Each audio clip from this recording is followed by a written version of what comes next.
তিন দফা পিছিয়ে আগামী ৩০ নভেম্বর অনুষ্ঠিত হবে বিপিএল এর নিলাম। ১২তম আসরে প্লেয়ার্স ড্রাফটের বদলে হবে অকশন। তবে এর আগে বিপিএল নিয়ে যেন নাটকীয়তা শেষ নেই। শুরুতে ৫ দল নিয়ে বিপিএল শুরুর কথা থাকলেও নতুন করে যোগ হয়েছে আরেকটি দল। সেই দলটি কারা? বিপিএল এর অন্য ফ্র্যাঞ্চাইজিগুলোর মালিকানাই বা রয়েছে কারা? বিপিএল এর এবারের আসরে ৬ দলের বিস্তারিত জানাচ্ছেন বিনোদন premier league, Bangladesh problem league, বিপিএলকে মজা করে ঠাট্টা করে খোঁচা মেরে কতজন কতভাবেই না ডাকে। কেন ডাকে সেটা আরও একবার প্রমাণিত হলো। বিপিএল এর ড্রাফট ৩০ নভেম্বর শুরু হতে আর মাত্র ৪টা দিন বাকি আছে।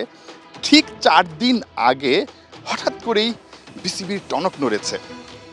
বিসিবিকে অনেকে আবদার জানিয়েছে।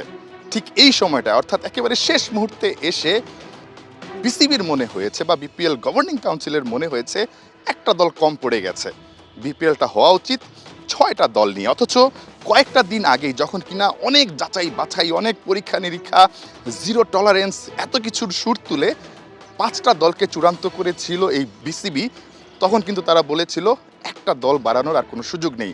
অথচ ঠিক 4টা দিন আগে নতুন খবর, তাজা খবর, একেবারেই টাটকা খবর বলতে পারেন যে একটা দল বাড়ানো হয়েছে ঠিক ড্রাফটের 4 দিন আগে।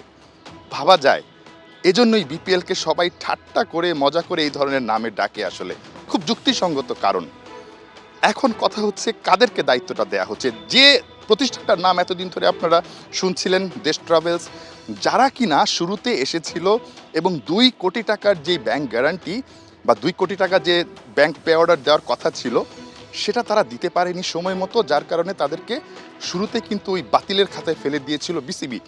সেই প্রতিষ্ঠানটাই আবার এসে দলটা নিতে চেয়েছে এবং তারা দলটা নিয়েছে কিছুক্ষণ আগে। আমি যখন কথা বলছি তার থেকে কিছুক্ষণ আগে এটা চূড়ান্ত হয়েছে এবং এবারের বিপিএলটা 6টা দল নিয়ে হবে। এখন কথা হচ্ছে এই যে ফ্র্যাঞ্চাইজি বা এই যে প্রতিষ্ঠানটা, তারা কি আসলে এখন এসে টাকাটা ঠিকঠাক দিতে পারবে? যে 5 কোটি টাকা ব্যাংক গ্যারান্টি দিতে হবে, সেই টাকাটা তারা না দিয়েই কিন্তু আসলে নিশ্চয়তা পেয়ে গেছে যে এবারে বিপিএল তারা দল চালাচ্ছে।